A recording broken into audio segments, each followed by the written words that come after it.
These guys are ridiculous. These guys are ridiculous. Now, how about them damn Celtics? And we are back with another episode of How About Them Celtics. Sam and I are recording on Monday, October 23rd. As of now, we are less than 48 hours away from the Celtics season opener. By the time you're listening to this, we're damn near 24 hours to the Celtics season opener. We're both juiced up. We hopped in the room and we just like talked for like 10 minutes, like laughing at random bullshit. Like we've just been like doing nothing and hanging out. But out on a great like rat list-esque segment that you will never get to hear. But now we get to hop on here, and for the intro, we can just shit talk for a second. I went to the dentist this morning. This isn't a rat list because it was fine, but last time I came back from the dentist, I reported, the Novocaine didn't work. Nothing worked.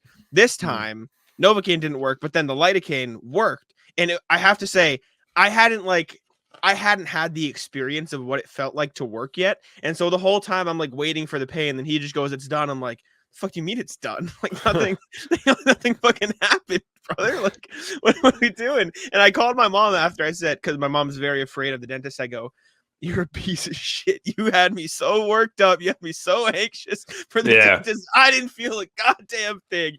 Oh man, I never heard of lidocaine before. They gave you the friggin' heavy stuff. It's a nerve blocker. They put it back here and it just like messes you up. That's what Novocaine.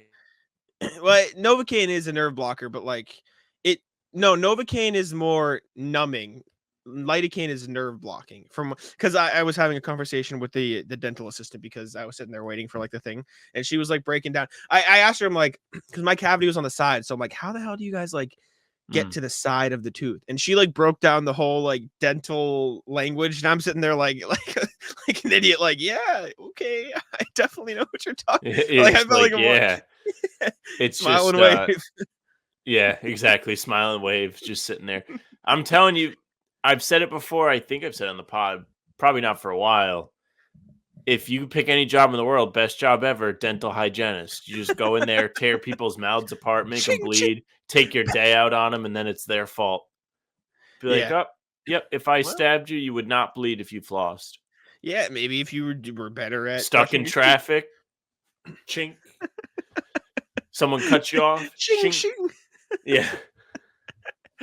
Oh man, it was fine. Everyone was very nice. It is weird though, to get to the side of the tooth, they just drill through like the right edge of the tooth, so it was weird because like I could kind of feel it on the like adjacent tooth. Anyways, not to continue my dental breakdown. How was your everybody day, clicked off? We never talk about our days. You did. I barely left the house, dude. It was a great day. It was like the whole weekend. You play Spider-Man yesterday, actually, like before we did our pair of videos, I was just sitting here. I was like, damn, like I just wasted my whole weekend. Did you play Spider-Man again today? Yeah, I did. I 100%ed it. So me and Liam are equals. Yeah. Yeah. Wow. Also, early rat list. Everybody who watches this channel, for no one commenting about the Spider-Man we put on the thumbnail. Yeah, Jack put a Spider-Man on the last pod. Not one of you. Disappointed. Per my request. Disappointed not one of you saw it. Anyways, let's actually talk about the Celtics because that's why you guys clicked on the video and hopefully you stayed through the crap. According to Adam Himmelsbach of the Boston Globe, according to a league source at least, per Adam Himmelsbach, the team will likely enter the season with 14 players on guaranteed contracts. Kata played well this preseason, but the source said the Celtics don't plan to convert his two-way deal to a standard deal in the near future. So, sounds like the roster is set heading into opening night. Lamar Stevens and all the other non-guaranteed guys, including Svi Mykhailiuk, will probably make the roster based on this. I mean, we don't have to go too in detail because we've talked about every single player on this roster for a million years at this point. Thoughts on the roster, Sam? Thoughts on the roster being finalized? I guess thoughts on Kata not getting converted, although it makes sense to just wait and see how it plays out. But yeah, wonder what they're thinking about. This has to be a crystal ball tinfoil hat segment, right? Is Blake Griffin back? Blake Griffin hasn't signed anywhere yet. There was rumblings that he might sign on the West Coast this fall. Hasn't happened yet. Celtics keeping the door open. They said they would take him back if he wanted to come back. Would be kind of sick if Blake Griffin just kind of pulled up on the block. Just like, yeah, I'm back. Hanging out. Maybe he takes the first month and a half off. Would be fun. Definitely. How are you doing with the banner? Maybe I'm changing the banner. I'm adding when the next playback is. Don't worry about it. But I can't edit it while it's on the screen. But okay. Yeah. Maybe they make an extra move. It sounds like they're just trying to keep options flexible for maybe a trade, or maybe if Kata does play really well, then they can bring him in. But the flexibility makes sense. I mean, I know everyone in our comments is going to be super disappointed. Kata's not on a standard deal, but there's really no need to rush it, right? Like, there's no need to rush a Kata standard deal. Sam was mad that somebody was texting him, so he threw his phone on the bed. Is that what happened? It just does not stop. Just doesn't stop. Sam, the most famous man in the world. Remember those Dos Equis commercials? Yeah, it's me. Just everybody wants to text me. Yeah. I sit here all day, nothing. Start recording, everybody, all of a sudden, everyone's at their phone. Unbelievable. Sam's ready to run. Kind of bummer that Nemi didn't get that final spot, though. It would have been cool. He definitely earned it. Everybody was talking highly of him at practices throughout training camp and the preseason. Played well, was dominant in that last game. He thought it might have brought him over the hump. It didn't, but doesn't mean he can't play for the real Celtics. He'll just get some extra run up in Maine, stay sharp. Well, I saw some speculation that bringing Nathan Knight in to be a big man or a forward / center up in Maine and also on a two-way leaves them some breathing room to like actually just play Nemi a lot on this two-way deal with the Maine. Like not every time I want to say like the main roster, Maine MAIN, it sounds like I'm saying MAINE. Every time they should move the team. Yes. Yeah. Agreed. Yeah. The Sorry, Joey Spatula. Yeah. Just call it the Portland Celtics. Why is it Maine? Just put them in Pawtucket. Sam's vouch. not biased at all. No bias there. I have some thoughts on Pawtucket, but it's neither here nor there. Next thing, another thing the Celtics didn't do. No Derrick White extension. He did not get the extension as of now. I mean, unless it's like a last second deal. As of 9 p.m. 9:06 p.m. On Monday, October 23rd. No extension for D White yet, which makes sense. There's no need to rush it. You have all of next season up until the start of free agency in 2025 to get it done. And especially with how expensive the Celtics are going to get, pushing that down the line is okay as long as Derrick White is fine with it. And from his perspective, he can make more money in free agency than the Celtics can give him because it's not like a Jaylen Brown, like a rookie scale deal. Like he can technically earn more money on the open market than he can with an extension in Boston. So it makes sense for him to wait too. Hopefully they get to but not that he would earn that much money, like not that he would garner enough attention to make that much, but it's possible and it's feasible. But it does make sense for both sides just to sort of kick the can down the line, see how the season goes and discuss it next summer or throughout next season. Yeah, sure. There's always risk on paying a guy early. You never know what's going to happen. Could get hurt, could take a step back. There's all kinds of bad things that could happen, but it also could rule. Because then if Derrick White plays really good this season, which is a possibility, even though it feels like that's a stretch to say with all of the great offensive options around him, where it's like Derrick White really going to need to thrive for this team to play well, that could make it so he's not going to take that big leap, but it feels like he's kind of due. He's bigger. He looked good defensively in the preseason. He's ready to catch and shoot. He's going to have even less pressure on him this year compared to last year. There's tons of room for him to take a step forward or take a step back, I guess. I'm really saying a whole lot of nothing, but it's true. Like, it could go either way for Derrick White. It just depends how much they ask of him. I would have liked to see the deal get done personally. That's my take. I would have liked it to be done with this new CBA. I don't want to screw around with the money. I don't want to just get everybody locked up. Not my money. Just pay them. Not my money. I agree with you. I'm just saying it's not surprising that it didn't get done. Like, it makes sense that they wanted to wait and see what happens. And I'll tell you what, if it does get done, you're not getting a video tonight. I'm going to bed. I'm not staying up till midnight. Well, you'll get a Jack Solo reacts if something does get done. Maybe. I don't know. When the Jaylen one happened, no one cared. We did a video for that in the middle of the day. No one. We do it anyways. You got to get the content up. Celtics news breaks will be there. We did a Nathan Knight video. We'll do a Derrick White extension. Everyone cared about that. We knew they were going to care. Come on. Next thing, Dalano Banton talked to Celtics practice today, which is Monday as you're hearing this. I did not there. I was otherwise occupied. I mean, by the time this comes out, you'll know I was talking to Lamar Stevens. I had an interview with him. I wrote an article about Lamar Stevens. Go read it. If it's probably going up at 8 or 9 on Celtics. Jack blog, is the second biggest winner by Lamar Stevens making the roster behind Lamar Stevens. Yeah. Editing Jack here. At the time of editing this, I'm not sure when the Lamar Stevens article is coming out. It could be out right now, but I think the more likely scenario is that it comes out Wednesday morning instead, the day of Celtics opening night, their first game of the season. So I lied on the show. I thought it was coming out earlier, but I think it is coming out Wednesday morning. Go check CelticsBlog.com. You'll see if it's out and I'm wrong, but I think Wednesday morning is the goal. But I did talk to Lamar Stevens. I did talk to a bunch of people from Penn State about his time there. I wrote an article about his leadership and how it could help the Celtics, his unique style of leadership, and the relentless desire he has to win at everything. So it took me a long time to write. I would appreciate the support, but I believe Wednesday morning, not as you're listening to this on Tuesday. But thank y'all. Just wanted to clarify. Back to the show. So that was hyped. I literally asked him a question about like toughness and stuff because that's the part of the article. And he goes, "Yeah, I was focused on making the roster first, but he didn't say buddy, but like that was essentially the energy. He was like, focused on making the team first." You would have had to say, you know what? Well, this is a hit piece now.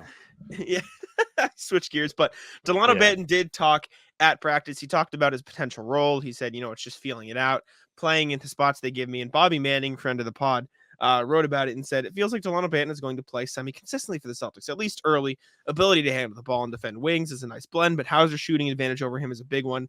We'll see. One of my biggest takeaways, blah, blah, blah. That's the quote. That's a quote. This quote, you're confusing me. Sam's typing in the Google Docs and he just threw me completely off. You go, take over. Joe. Oh, okay. So Joe Mazzulla said, I think the biggest thing is, can you handle being in and out of a lineup when your name is called? It's because we really need you to execute in your role and help us win. Joe wants him to play both sides of the ball and be able to handle the ball. I'm skeptical if Dalano Banton gets real run. I don't think he'll play a lot this season, to be honest. I think he'll be like fringe rotation guy in the similar light of like Luke Cornett, Hauser minutes last year. Like maybe Hauser is even too much. Like I think he'll play more than Peyton Pritchard played last season, but I still don't think he'll play a lot. Like I think Pritchard will play over him. I think Brissett will play over him. Maybe Lamar Stevens, Hauser and Cornett definitely. So I just don't see a very easy pathway to Dalano Banton getting every night minutes for Boston, especially with how, just to say it how it is, he hasn't been the most consistent player in his career. No, and he wasn't really that consistent in the preseason either, or even in summer league. But I do think the rotations in the preseason tell you a bit of a story, and you can see where Bobby's coming from because Banton was oftentimes one of the first guys off the bench in the 5 exhibition games the Celtics played. He's somebody that got real minutes with the main rotation guys. And with all that being said, it's not the most impossible thing to see him playing with Tatum, Brown, whoever it may be that's out there in a regular season game with the Celtics. And he has a unique skill set. He's long. He can handle the ball. Isn't the best shooter, but it doesn't feel like he's going to be a major liability on the defensive end at the very least, which is ultimately where I would say you should start, especially when picking role players to come in and help out. And it helps that he can get out in transition and handle the ball. I can agree with that. I think he is perhaps the most intriguing role player the Celtics have, but also maybe the guy I have the least faith in reaching that full potential of what he can be, if that makes sense. Like, and that's not meant to be a dig at him. I just haven't seen it as consistently as you've seen it with guys like O'Shea Brissett, Lamar Stevens, even Svi Mykhailiuk in the past. Like he just hasn't been able to consistently put forth. Like look at Summer League, right? Like we got to look at Dalano Banton during Summer League, and he was real up and down. So you don't really know with Dalano Banton. I'd be surprised if he gets regular minutes, but you could see him play in the right spots, especially with if the Celtics rest guys or have injuries come up. So I don't know. We'll see. He's intriguing at least. I'm sure there will be times for him to shine, but there'll be time. Maybe not in the big games. No, maybe sit those ones out, buddy. Jaylen Brown also talked at practice, also did not get the chance to listen to the whole thing, but he talked about roles and strategy, said we've been really clear in our roles, really clear in what we want to get accomplished, really clear in what actions we want to get into late game, 3-for-2 situations, 2-for-1. We've been able to really establish exactly what we want to do. Also talked about how great this like training camp has been, said, good hard work. It's been like one of the most successful, whatever. The vibes are so high. And I do think as much as Sam wrote that Scow would be, we'll just say very excited about the 2-for-1 quote. Like the part you have to pick out of that is defining their roles. We've talked about it a lot this summer, like who's giving up shots, who's taking shots where, who's doing what on the floor. Cause you could run into a 2019 Celtics situation where you have too many guys who want the ball in their hands. True. So Joe Mazzulla really needs to focus on, okay, this is where you get your touches. This is where you get your touches. This is where you have to sacrifice. This is where they sacrifice. And more importantly, the players have to be willing to do that. And from what Jaylen's saying, it sounds like they've been very like, all right, this is what we're going to do. This is how we're going to handle things. And I think that's arguably the most important aspect to this Celtics season in terms of success. Get ready for the NFL season with incredible offers from FanDuel, America's #1 sportsbook. Right now, new customers can bet $5 and get $200 in bonus bets. Guaranteed. That's guaranteed. Plus, all customers who bet $5 will get $100 off NFL Sunday Ticket from YouTube and YouTube TV. Now is the best time to join FanDuel. It absolutely is. The app is easy to use, and you can be on everything from spreads to player props and more. So visit FanDuel.com/Boston. Kick off the NFL season with an offer you won't want to miss. FanDuel, official partner of the NFL. Yeah, I think the buy-in is very important, which is what you're kind of seeing here. If you get everybody to be all in on winning, which it sounds like they are, all of the preseason quotes have gone that way. Porzingis is ready to win. Drew Holiday is ready to continue being successful after being with Milwaukee for a few years. They're ready to come into the Celtics and just be like, hey, whatever you need, I'll help. I'm not going to try and do too much. And I think that's really good. Just to go back into these 3-for-2, 2-for-1 things, because I have to talk about it. The 2-for-1 is bad. Or I'm going to rephrase this. The 2-for-1 is only good if you get the ball with like 45 seconds. That's, to me, the time when it's worth it to be like, let's go get a 2-for-1. Because if you're getting the ball with like 37 seconds, you're rushing up the floor and forcing up a questionable shot just to be like, hey, might get another one. But besides that, you're not really getting anything extra out of it. Like, sure, you technically have an extra possession, but what's the quality going to be? If you have the look, then great. If you create a great look early in the shot clock, fine, fantastic. See, I think that's the key. I think the 2-for-1 is good, but only if the 2-for-1 is bad when the look you're getting in the 2-for-1 is, okay, let's just shoot the ball, run up the floor and shoot it really quick for the free shot. 2-for-1. However, if you have, I think 45 seconds is a bit aggressive. I think you can get something done with like 40 or 35 seconds. If you get up the floor, well, if you get up the floor and get into your action by the time there's 35 seconds, you can run a quick pick and roll where you are driving to the rim or creating a driving kick situation. And I think that I'm talking about the 2-for-1 has to work. This is when you grab the rebound or put the ball in. Okay, so that's where my 45 comes from. If you inbound the ball and there's 35 seconds left when you inbound it, I think you have time to either you can run a set like an inbounds play to specifically get a look at that point, or you can get the ball into, say, Jayson Tatum at the top of the key, run a pick and roll with Porzingis, and either get to a Tatum midi or kick it back out for a Porzingis 3. Like, there are actions you can run to get a shot in 5 seconds in the NBA, right? They just are, and that would leave you for another one. But the important distinction is if the shot's not there when you run that set, don't just put it up for the sake of it. That's where I think we're on the same page. I don't want to see Tatum come up with 33 seconds, just be like, dribble, falling into the crowd. Now, let me ask you this, and this is half joking, but would you be fine with it if it's Peyton Pritchard? Or would you be more comfortable with it if it's Pritchard doing it? No? Okay. No. Pritchard can hit those. Like, I'm not saying he should, but like, let me ask you this then. If there's anybody on the Celtics roster you're comfortable with it taking that shot, pick one player taking that stupid 2-for-1 shot. Just pick one. It probably is Tatum. Like, he's the best guy. He should be the one getting the look if it's going to be a difficult one. But you have 30, like, at this point in the situation, you have anywhere from 10 to 15 seconds left on the shot clock. What we're talking about. You do not have to throw up a follow-away jumper from 3-point range. You just don't.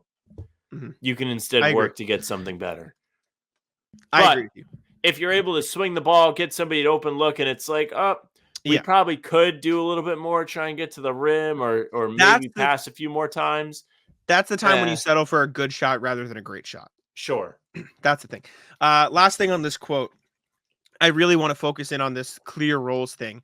And I want you to humor me. I know you hate predictions, but I want to do it just for the sake of it because it's the last pod before the regular season. I want to go down the top 6. We're not doing enough. We're not doing enough This predictions is quick. today. It's quick. I want to go through the top 6 because we talk a lot about roles and who gives up shots. I want you to tell me how many points they average this season and how many shots per game they take. Okay, cool. I think so. We'll go 1 through 6. Yeah, start with Tatum. I think Tatum will lead the team. I think agree. he's going to score anywhere from 23 to 25 points per game. Okay, I think 26. I think he settles in at 26, but effectively. I think he takes 15. I was thinking about this in the car shots today. Per game. 15's low. I think 18's the minimum. Actually, I think 18's the right number. I think 15's low for Tatum. Maybe it is, but I'm being a little bit conservative because I'm just like, damn, if these guys are firing at all cylinders, he doesn't need to take 18 shots. This is true. Or we'll say more because 18's fine. Okay. And he's a great player. He should be getting plenty of looks. Yeah. Okay. Who do I think is going to be second? This is hard. Just say Jaylen for the sake of it. Let's go Jaylen. You want me to say Jaylen? All right, I'll say Jaylen. I'll say Jaylen with like 21, 22 points per game. I was going to say 22, 23. Yeah. So right around there. And I think he's going to take 15 max, 13, 12 to 15. I think he might take about the same as Tatum because I think Tatum can pass the ball. Tatum doesn't always need the ball in his hands. I think Jaylen Brown is going to be the guy they go to in a lot of these, like, go get your bucket. Because, like, that's just his game at this point. So I think you'll actually see him take similar shots as Tatum, which is weird, but I think that's probably what you'll see him at. But I think Tatum will average slightly more points because I think Jaylen Brown takes less threes this year, significantly, in my opinion. That'd be cool. Yeah, I'm pro that. Porzingis, I think he settles in at around 18 to 20 points. That's what I was going to say. Probably 15-ish shots. I think they should all have around the same amount of shots. I think Porzingis' shots will be more subjective, though. It really depends what's going on defensively on the other side. Mm-hmm. What are they doing? What are they throwing at Tatum and Brown? How congested are things for those two guys? And how open is it for Porzingis? If he's going to be their defer, their tertiary option, maybe. I think maybe he could be the second option too. But from what we're saying and the way we're talking about it, those two guys will be the ones being told, hey, you go get this done. And then if you need help, you got all the fellas. They're here too. And Porzingis is fella number 1. Mm-hmm. I like that. Fella number 1. Mm-hmm. So this is my, I guess, hot take that I've been writing. I think Derrick White takes the 4th most shots on the team this year. I think he'll get like 12 to 13 shots a game. And I think he'll average like 14 points. And I think Jrue Holiday will get like 10 to 11 and average like 12 points. That's my hot take. I have no opinion on that. Sure. You're not going to give me anything? I don't have an opinion on that. This is like under the microscope stuff. Well, not that there's anything wrong with this. Like, this is good conversation, but like I have nothing. This is not my field of expertise. I was just thinking about this in the car today. I just think Jrue Holiday's game is more suited to be a facilitator, a defender, and then a spot up shooter when he needs to be, but like more of a facilitator than Brogdon was, like to distinguish the two roles separately from each other. But I think Derrick White, they've liked him. They were going to give him that role all summer. And we saw it in the preseason. Like, I think he took more shots than, maybe I'm wrong, but like he was more involved, like more creative, at least on that end. So I think that's where he goes. Well, Holiday does love a 3. He loves a quick 3. He does do that, which maybe we'll see. I also think Pritchard's going to average more points than Horford, purely because I think Horford's going to miss a lot of games. And I think Pritchard will probably average like 10 points a game because he's going to play in every game and guys are going to miss a lot of games. So I think Pritchard's like average will be higher. Why are you laughing? Why are you laughing at me? I'm laughing because until you said that last part, I was like, like averages per game, not total. Like, it doesn't matter how many games you play. You can play one game and have 20 points. Your average will be 20. It doesn't matter. I just meant when I was thinking about this, my point is I was originally thinking of the context of, okay, you have to add all these points and get them to add it up to like what they're total, but that's not how it works because guys play. Because Pritchard is somebody that's going to be durable, you'd imagine. Yeah. He's going to see more opportunities to take on a bigger role, I think. And I just don't think Horford's game calls for that anymore. So I think you make a good point. I think he'll average like 8 and 5 on efficient shooting and play good defense, and then it'll go up in the playoffs when he plays more. But that's where I'm at. The rest of the roster doesn't matter. Like 7 points for Hauser, 8 points, whatever. Like you can do whatever you want. The biggest thing I wanted to talk about was Derrick White potentially being more involved or scoring more than Drew Holiday. You just kind of said, "Go fuck yourself." So I'll just do that. All right. I was just like, I have nothing to add. I'm not saying you made a bad point. That's not what I'm saying. It just means that's not my language. Okay. Next thing is something you might want to talk about a little more because it's something you've been harping on all offseason. John Karalis recently talked to Sam Cassell and wrote about his work with Jayson Tatum in the post because Tatum's going to be going to that a little bit more this season.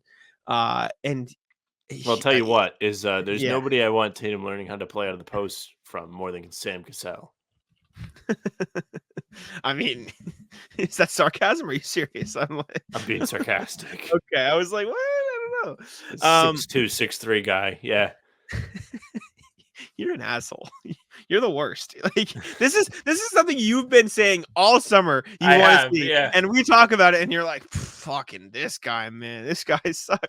But the quote that was plastered on Twitter because it was the one that John Karalis tweeted out in his tweet. Shout out John, friend of the pod. And I'm not going to read all the quotes because go read his article on Boston Sports Journal. But he said once he grasped that portion of his game, he said. Cassell starts pausing to emphasize the gravity of what he's saying is how John wrote it. He's hard to stop now. He's going to be very, very hard to stop with his back to the basket. It leads to him picking teams apart. And I think you combine that with the passing skills we've seen from Tatum.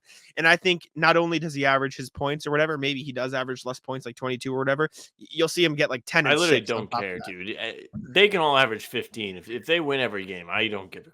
No, but my point is I think post game will lead to scoring in different ways and also assists. Like it just opens up tons of his game. We're in the same ballpark with what we're thinking. So what's great about the posts is, and why I think it's so important for somebody like Tatum, who has proven that he has great vision, is he's going to get the ball inside in a dangerous spot where defenses already have to pay extra attention to him. Now, compare that to him driving.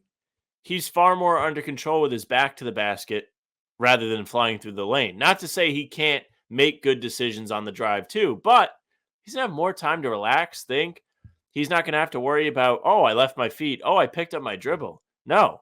He can literally just catch the ball, and a second guy is going to be like, hey, what's going on? I'm here too. You're going to see so many more easy looks be created from this, and he's not going to have to do anything. He's going to have to take whoever's defending him 2 or 3 times at most, and then teams are going to be like, okay, that's enough. And they're going to have to adjust.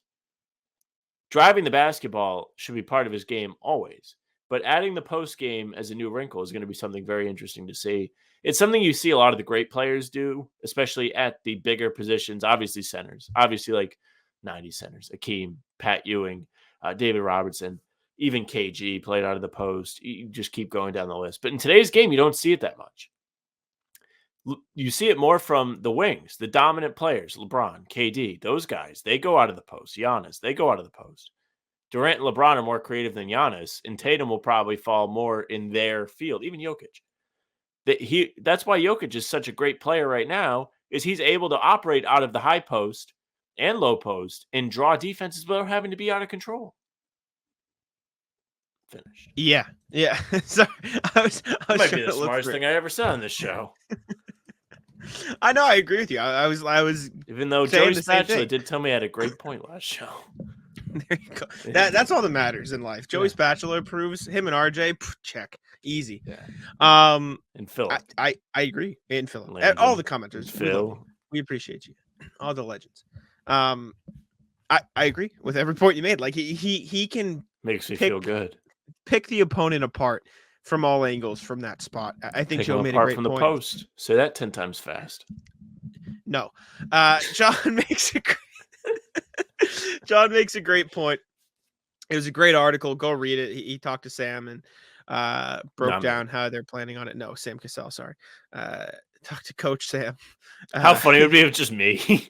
It's like, yeah, been saying it all summer, and they're finally doing it. I think it'd be pretty cool if Tatum. I think it'd be cool if he shot less threes. Maybe that's what we see this year. But I agree. Just this is something you've been harping on all summer, so I thought we'd highlight a little bit. Shout out, John. Good article. Next thing, former Celtic Aaron Nesmith has signed an extension. We're going to be talking about all Get the ready to get extensions paid, later in the buddy. show. But Aaron Nesmith was a former Celtic, so we put it in this portion. 3 years, $33 million. Good deal for the Pacers. He was good for them this past season. We don't have to spend too much time on it, but like, good for Nesmith. Big fan of Nesmith. He's good player. Good for him. When he left the Celtics, he took a little bit of a jump. He actually was given some opportunity with the Pacers, which isn't a surprise. The Pacers were not supposed to be a very good team last year. They probably overachieved, and Halliburton got hurt, and they ended up probably right where they should have been. But he leaves the Celtics. Minutes jump up to about 25 a game compared to roughly 13. His points jump up. He's not overly efficient, but he looks much more comfortable. He's making an impact for the Pacers.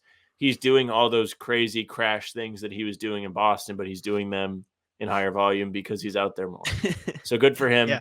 He comes in that last Ainge class of draftees, him, Pritchard, Grant, and Romeo. And 3 of those 4 guys were able to survive the there's not a lot of minutes for me in Boston thing. Yeah. Now, Grant is the really the only one out of that bunch that ever found himself a concrete role with the Celtics. Pritchard is due this year, right? But so far he has not. He's only averaged like 15-ish minutes per game for his career. Nesmith was far less. Romeo was less. And Romeo failed in San Antonio, but Nesmith leaves, improves. Pritchard looks like he's going to set the world on fire. And Grant literally left this summer because he was like, yeah, I'm not going to play. Yeah. I mean, good for Nesmith. Happy he found a role there. He should play a lot of minutes for that Pacers team, even though he probably won't start because they had a lot of wing depth this year. So we'll see what happens for him. This was a funny quote. Again, don't have to spend too much time on it. But Nathan Knight talked at practice yesterday, I believe. And the final quote he said was something that I thought you would find funny. I don't know if you saw it. I'm not. He's talking about read it. Okay. So you get my he talked about reaction. doing what he can, right, to stay in the league and playing whatever role they need of him. And he said, the business can be treacherous and opportunities are slim. So just being able to take advantage of those when they come. And again, going out there and doing whatever my organization needs me to do. If I need to be the cheerleader, I'll be the best cheerleader we have. Just going out there and doing whatever I can help my organization win games. So I just thought the cheerleader quote Respect. was hilarious. Yeah, that's fire. Like, it's great. You know, he knows. Yeah, He was he should bald. call Thanasis and be like, yo, what do you do? Give Should him I some take tips. this guy's should I headbutt this guy on the other team? Give him some Nathan tips. Knight, you should be like, all right, like you want to be a cheerleader.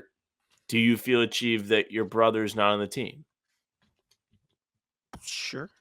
Yeah. It's pretty good. That's a great way to be a cheerleader. It's a good level of success. No nepotism for the cheerleader. No. Another thing we don't have to spend a ton of time on.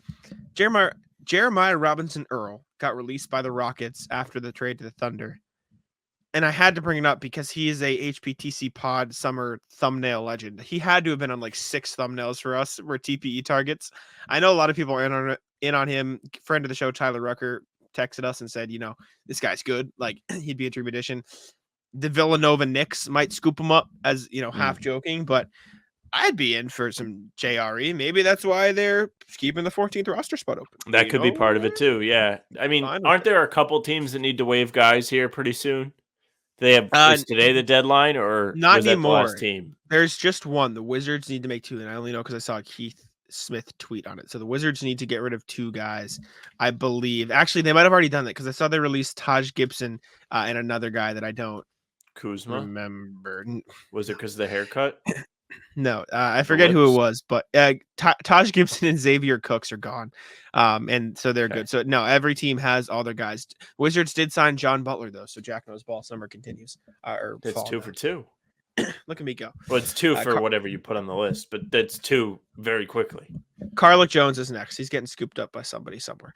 Okay, but yeah, if JRE in Boston thoughts. What are we thinking? Yeah, I mean, they have the open roster spot. This is somebody that we've talked about many a time. And why not? At this point, it would have been cool to have him around for the preseason, get a little bit more of a prolonged look at what you have, how he performs in game situations, how he performs with the players on your team. But it can't hurt unless you really know you have a ringer waiting for you for that 14th or 15th spot, rather. I don't think there's any reason not to at least try. Wouldn't you agree? Like, what's like the worst that happens? You don't get Blake Griffin back. Yeah, I mean, the worst thing that happens is he doesn't actually play a lot, and Nemi ends up being better than you wasted a roster spot. But like, Can you not guarantee him? Be like, well, maybe sign you. maybe you can kind of. I don't really know how it works. I'm not a cap genius, so we'll see. I don't hate it though. We'll see what happens. Let's check in with our emails. We have plenty today. Let's go through them all. Wrap up the Celtics section with this as per usual. All right, starting with RJ. Because you guys asked, yes, this is the RJ personal email. I had to ask. I need the origin story. Because you guys asked, and nicely at that, here's an email on the state of RJ. We need this, a weekly state of RJ address. Our twins F and K turned 12 on 10/20. We keep their names private because C, 12 years old, of course, and had the party on Thursday because K, who's non-binary, was going to their other dad. Robin to TwitchCon in Vegas this weekend to meet creators behind Genshin Impact, fandom Twitch channel. F is big into horses, not only riding every week, but watching every show about horses she can find on Netflix. They are amazing humans who happen to be kids. I am also a big fan of video games and streaming. Sam is not, but I'm big into. Well, I just played Spider-Man for. This is true, but I'm saying like TwitchCon sounds very cool to me. So shout out to K. I would not go to TwitchCon. So no, there you go. You're right. Well, we've been together. Be in Vegas. We will be in Vegas. We will be in Vegas. We've been together as a polyamorous, household for 17 years. Me, Robin, and Ruth Ann here in San Francisco. I moved out here to the Bay Area in 2000 to be with Ruth Ann, which was one of the best decisions of my 61 years. History of RJ, the sports guy. I've been a sports stats nerd going back to the mid-70s, starting as a Cubs fan. I grew up in Northwest Indiana, and then getting into basketball with the Celtics of the 70s and the old red-on round ball clips that used to run during halftime of CBS games. I went from being the equipment manager for the junior high basketball team to playing 3 years of Biddy basketball, youth basketball league, including 1 year as a player coach. Respect. Legend. When our high school did a student teacher hoops tournament, I organized the only team that had the teachers on it. I recruited the teachers who had game, and our only loss to the squad was all the JV guys who didn't make varsity. Our team name was Celtics West, the origin of Celtics West on Celtics blog. I never got into sports video games because I played board game stuff like Status Pro Basketball and APBA baseball. Those were based. Sam's hooked. Those were based on the previous season stats. Were a lot of fun and predated fantasy sports. My other major source of fun was doing improv comedy for a decade in Chicago with the troupe that performed at science fiction conventions. Sam's done stand-up comedy in the past, so one time. Handshake. Funny. I need to do it again, but I did it.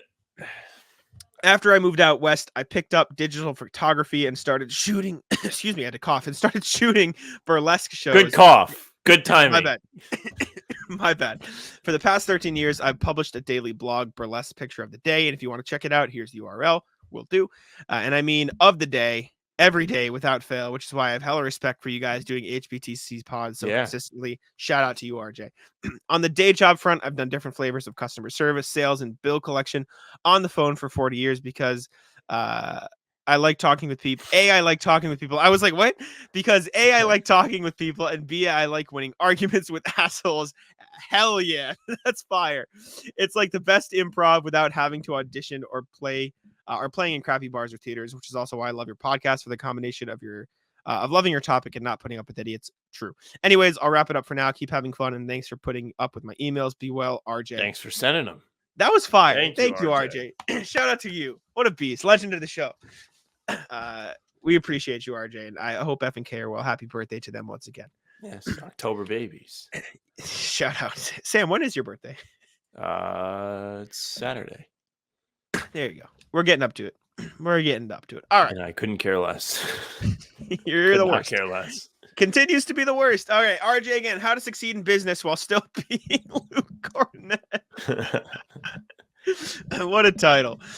Morning, guys. Taking a break from Spider-Man question. Jack, how is Duke doing? Duke is doing well. He is still mad at the cage. But we've transitioned to a more like foam cone. Like it's less like plasticky around. I heard that they have blow-up cones now. We might have to look into that. Yeah. He's getting a little more freedom, though. Like, we let him walk around the house a little bit, but he gets amped. He's like, oh, let's go. I made it. I beat the allegations. I'm gone. And then he goes back in the cage. Grab his collar and right back in. But he's okay. As you've probably figured out, I'm fascinated by end-of-the-bench players. There are only 750 jobs available in the NBA. Why do guys like Brad Wanamaker, Javonte Green, or Luke Cornett make a team, or several, while Fiondu Kabengele or Scotty Lindsey are tooling around the G League or heading overseas? It's not just physical tools. If that were the case, Luke Cornett would be working on his stand-up routine or coaching AAU ball, not getting 12 to 15 minutes a night for the Celtics. I think training camp and preseason opportunities are the summer league writ large. I don't know.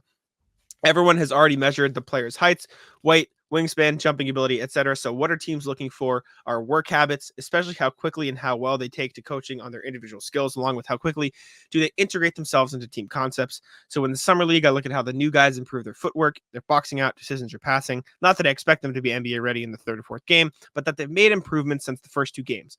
Making the same slow reads or fouling because you're still in a position, you aren't moving up the food chain. Training camp, I look at what you take the floor with. If you're moving up, you might not get run time with the starters, but you should see regular playing time in the second or third quarter. I look less at individual games and more at their, quote, story arc, for want of a better phrase. So whatever Gabriel and Stewart didn't have, their usage in the preseason kept making it obvious that the Celtics saw the lack too. Be well, RJ. Yeah, I mean, I think he makes a good point. Yeah, Cornette spent a year in the G League, and he just kind of learned the system. And time again, Joe Mazzulla just goes, he just knows how we play on defense. And so his ability to sort of mesh into that is the reason he gets playing time. Yeah, it's the everyday in practice, seeing what they're doing, seeing how badly they want it. I mean, somebody that is a prime example of this is Lamar Stevens. As soon as he got here, he was not on a guaranteed deal. Exhibit 10, whatever, Exhibit 9, whichever one it was. He literally showed the first day, was like, yeah, I'm going to try real hard. He talked to everybody in the press gaggle, and that's what he said. And he's gone out there, proven it. Every single time he was on the floor, he was playing hard, playing good defense, being a dog. That's why he's probably going to be on this team. Knock on wood, I'm pretty sure he's going to be, from what he said to you today. Who is this, Lamar? Yeah. Lamar. Yeah, he should make the roster. Yeah. If you God, what a disaster that'd be. Wait. Man. Thank you, RJ. We agree. Thank you. Recommendations and rat lists. Just some random things that have been rattling in my head. No pun intended. Jack, you mentioned being in high school chorus, so to go get a fantastic short run series that's available on Amazon Prime called Perfect Harmony. It's a fish out of water sitcom starring Bradley Whitford as a world-class choral director in the Misfit Choir. He winds up leading. It's funny as hell. The music is good. One of the ensemble was one of the Barton Bellas from Pitch Perfect. I think Sam will like it because Whitford's character is cranky the way he's cranky. Shame it didn't get more than 13 episodes. A book recommendation, Further Up the Organization by Robert Townsend. Townsend was the CEO of Avis in the 60s and 70s when their slogan was, "We're number two, we try harder." Wrote a great book on how to run a company by treating people like people that is pretty funny and insightful. Good. Rat list. Writers and analysts who let their predictions continue to drive the narrative about who should be an award winner. Guessing before the season who is going to win awards after the season is a perfectly fine tradition. Good, because we did it last episode. What bugs the hell out of me is when people covering the lead stay more invested in who they predicted rather than who is actually performing well throughout the season. This is why I hate college basketball rankings too. Also, I will happily remind you / kick your asses about your picks when April rolls around. Thank you, RJ. Yes. That's why we love you. Have an old ABA clip with Bob Costas doing a local broadcast for St. Louis. Ratless, Skip Bayless, just because he's fucking Skip Bayless. Be well, dude. RJ. I love Skip Bayless. Every time they put a picture of him, he's doing that same stupid stance with his fist clench, and it's hysterical every single time. He looks like he's like 5'5". What is this clip? Have an old ABA clip. Bob Costas doing the local broadcast for St. Louis. Wow, it is an hour 30. RJ, we will watch that off the pod. Sorry, this is not going to be a 3-hour pod. No more St. Louis basketball teams, by the way. No need for that. Yeah, please. Let's cut those. Let's cut those out. All right. We just talked about this. No rush on the 15th roster spot. Nice signing of Nathan Knight. His game looks similar to Lamar Stevens, so having more Al insurance in Maine can't hurt. I don't imagine Brad will rush to fill the final roster spot instead of keeping it open for a trade if one becomes available or necessary. Also nice to hear Jay Scrub is still rehabbing on the premises. Be well. Well, RJ Adam Himmelsbach knows ball. Handshake. Yeah. He called it. All right, 2 more emails. From Nate, how I found Another the podcast. origin story. We did ask this, yes. Jack and Sam, I found the From the Rafters podcast through Apple Podcasts while looking through for new Celtics podcasts. How many times can Jack say podcast?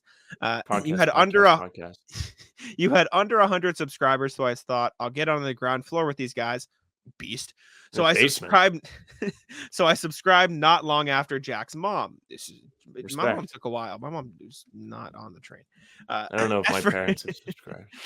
At first, as I thought Sam was an old curmudgeon and Jack was the new guy covering the scenes.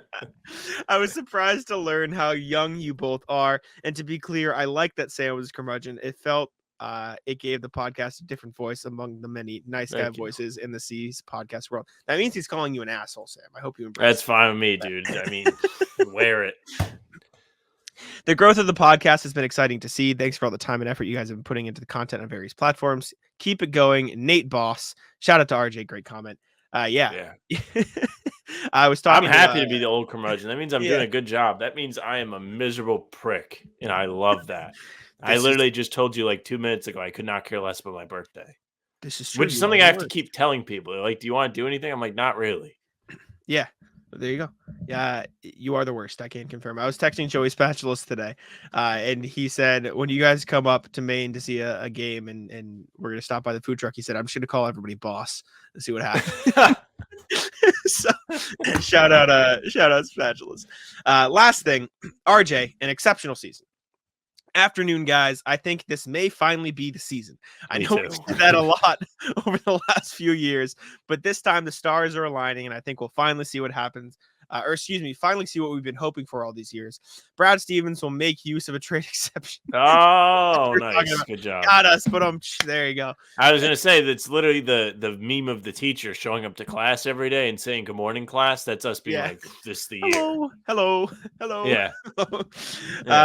With Coach Mazzulla preaching unity top to bottom, I don't see Brad bundling salaries to add talent to the roster. There are a lot of players that can fit into the Grant Williams salary slot that would only cost the Celtics draft picks and maybe only second rounders at that. I think the circumstances for a move, would require that both backup options for a particular spot fizzle out. Like both Sam and Svi couldn't hit the broadside of a barn. I've read a lot of emails. I'm dying. Sorry. That's all right. The other reason for using the exception is that the Celtics would have to send out 3 or 4 players to salary balance for one $8 million player and give up draft capital to boot. And that seems highly unlikely. Be well, RJ. I really lost it at the end there, but I agree. I think a trade exception trade could be in the cards this year. Although, did we see one last year? Or did they trade salary for Mike Muscala? I actually don't remember. I don't remember, but maybe we'll see. Thank you to RJ and Nate Boss for the emails. Yes. I need to take a breath. I'm dying. That was a lot of reading for Jack. But we are going to get into our predictions for the year. We're going to do the same way we always do it, where we kind of team up for this? I don't know. What do you want to do? Do you want to give yours and I give mine and we go down the line, or how do you want to go? I like what we usually do. Okay. We do it together and we debate? Sure. Yeah. Okay. Number 1. Celtics. Celtics probably should be first. Yeah, they looked excellent in the preseason. We'll start with I think they've meshed really well. Their top 6 is extremely strong. I don't know if you can say the same for Milwaukee. Their top 3 or 4 is very strong, but past that it gets a little bit more cloudy. Who else is there really on that same level? Not really anybody. Philly might still be competitive. Miami might still be competitive. New York, maybe. But besides that, you really... Cleveland, too. Cleveland. Yeah. Well, I lost all respect for them back in April. Sure. I'll go Celtics 1. Bucks 2. Right. With it. 2. Mm-hmm. Bucks 2. I think... This is where it gets fun. I think Cavs 3. That's what I got. You have Cavs 3? Mm-hmm. See... Regular season, right? This is really hard because I feel inclined to give Philly like a 3rd seed, but at the same time, you don't even know who's playing for them. You don't know if Harden will be there. You don't know if Embiid will make it all the way through the season. So I'll roll with you. I'll say Cavs too. This is going to be very boring for the people who don't have too much to argue. Okay. This is where we could differ because I have Knicks 4. I think they're going to be a great regular season team. I think the questions come in the playoffs, but like, I think the defense will be solid. I think R.J. Brunson's going to keep getting better. Dante DiVincenzo fits in well. Emmanuel Quickly is going to be playing for a contract. I think the Knicks are going to be a good regular season team. And I think they'll be them, Philly, and the Cavs, and the Heat. I think will be like within 4 games of each other in that block. But I think Knicks I'll put as a better regular season team than Philly, especially if this Harden drama trails into the regular season. I think I'm going to go Miami at 4. Now, this one may end up aging very poorly because I think Miami's another team with a really large window of how good, bad they can play. They did lose Gabe Vincent this summer. They lost Max Strus. Those are 2 key rotation guys for them. But at the same time, they're riding a little bit of momentum after the playoff run. Tyler Hero is back from injury. He's ready to play. Mm-hmm. He has probably a chip on his shoulder after being traded, not traded. They have to take him in a trade. He's not traded. Bam's going to continue to get better.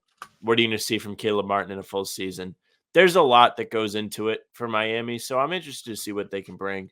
Jaime Jaquez appears to be a good draft pick. Cole Swider is going to be effective if they run him out there in whatever role they give him. You bet your ass he's going to knock down threes. That Miami team might finish 4th. I don't know. Maybe that's a bad pick, but I want to be different. No, I see it. I'm not making the mistake of disrespecting them again.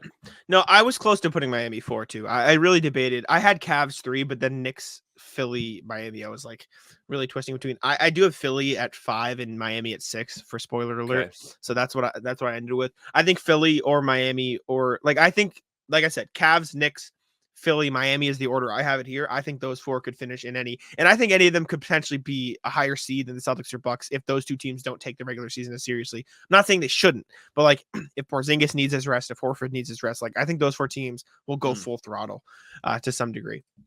What's your 5 themselves? I'm gonna say Philly 5, New York 6. Okay. I think New York still has a lot to prove. They got DiVincenzo. They didn't do a whole lot else. They traded away Obi Toppin. Who wasn't really doing a whole lot for them. And I know you think he's going to have potential to take a leap with the Pacers. Good for him. I still think Philly's going to be a competitive team. They just have that really, really low floor where it could all blow up. This could be their final half year together as a process, right? Sure. But, again, the Knicks didn't really add at the top. Jaylen Brunson's great. So you got them at RJ 6. Barrett. What did you say? So you got the Knicks at 6 is what you're saying, in Philly. Knicks 5, at 6. Yeah. Okay. You can pick another team to put above the Knicks if you want. I think those. I don't really know if there is another team. Yeah, I think those are the best 6. I don't think Atlanta's going to take a leap this year. It doesn't feel like it. They didn't do a whole lot. They lost John Collins. What did they even get back? Just draft capital? I don't even remember. Rudy Gay. Game changer. Yeah, he's Hawks not there anymore. Out of the league. Oh. Yeah. I do have the Hawks in 7th, though. I have them at 7. I think they're the next best team, but we're gonna have fun. I think Orlando takes the leap this year. They were a pain in the ass last year. Okay, at now 7? I did give the Pistons the kiss of death last year. I thought they were due because they were a real pain in the ass in that 21-22 season, and boy was I wrong. But in fairness to me, Cade Cunningham was out most of the season, and but. I think Paolo is one of the better rookie. He's coming off a great rookie campaign, 1 rookie of the year. Franz is ready. They have a zillion guards. Wendell Carter's been solid for them. And then they had a couple draft picks this year too. So you can see how those rookies pan out. And they brought in Joe Ingles. Yeah, sure. I think they have potential to be fun. They seem due. They're the East team that seems due. I'll back it. I have the Hawks 7. Excuse me. I just think with Quinn Snyder there now, they'll be better. They still won't be a top 6, but they'll be fine. They'll win exactly half the games. Sure. Which is top 6-ish level. Yeah. Yeah. I have the Pacers in 8 for me. That's where I got them. This is hard because I also want to put the Pacers at 8, but I do feel like the Hawks have to have some respect somewhere. But I'm going to put the Pacers at 8. Okay. I think Tyrese played really well there last year when he was healthy. He got Miles Turner to have the best season of his career. Mm-hmm. You're going to have Benedict Mathurin with another year under his belt. You have Buddy Hield playing for a contract. And then you have Obi Toppin coming in ready to prove himself. Nesmith fresh with the bag. Who knows what they're going to be able to do over there. And you have Jarris Walker coming out of the draft at number, what did they pick him, 8th? They traded with the Wizards. I don't Yeah, remember exactly 8th. where they picked him. 8th. They have a lot of promise there, and they have Carlisle coaching. He's solid. He's no slouch. I think they could be 8, and I'll put Hawks 9. Okay. Hawks are a team that it feels like they're kind of due for a shakeup. They tried the DeJounte Murray thing. I never thought it was going to work. I didn't think it made sense to put another good ball handler with Trae Young. It just didn't. And they fared mediocrely last year. They took the Celtics to 6 games. Probably should have lost in 4. Celtics played around, found out. But I just don't think they have the juice. Trae Young, he's small. He gets picked on. He doesn't suck. That's for sure. Learned that the hard way. But I just don't think they have enough rotational pieces around him to really, really be competitive. So you got them at 9? Yeah. Okay. I'll back that. I have Hawks 7, Pacers 8. I have Nets 9 and Magic 10. So that's rounds out my play-in tournament.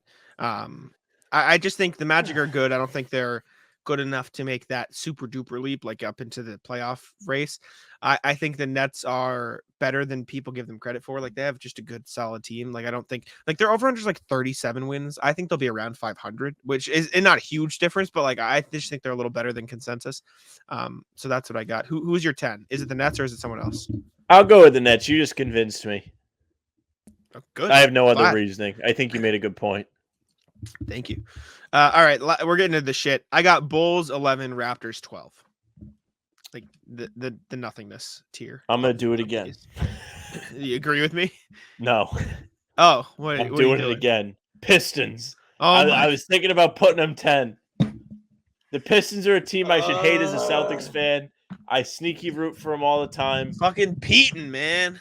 Peyton was there this summer. You have to give him respect. Great mascot. Doesn't actually exist. You have Cade Cunningham. He's ready. He's back. He's going to be back. We promise. Killian Hayes looked not terrible at the end of the season last year. He didn't. He's kind of getting a little buzz around him. They have a million centers. A few of them are kind of decent. Jaden Ivey's in his second season. They have one of the Thompson twins, Asar. Yeah. I'm ready. Detroit basketball. Put them 11th. They're still not making any postseason, and they're going to be in purgatory. But they'll take a step forward. I was going to put them 10. I got Bulls, Raptors 11, 12. Who's your 12? And Pistons 13. Is that also your 11, 12, 13? In some order, I mean. Like, what's your 11, I'm just 12? trying to think. The other teams you're missing, I have Hornets 14, Wizards 15 for context. Okay. Yeah, those two are the bottom. Yeah. Yeah. So- I'm going to go Bulls 13, though. I think Okay. Toronto's going to try. That's the thing. I don't know. I mean, Chicago's going to try, too, but Worse. I don't know. Worse. Maybe we're not giving the Bulls enough credit. But then again, they suck. Big statement from Sam. But they have like good names on their team. Like in theory, they should be able Yeah. to compete. They have DeRozan. Levine is a good statistical player. Vucevic has been solid throughout his career. They just don't make it work. I think the Bulls could just as easily be the 7th seed as the 13th seed. Yeah.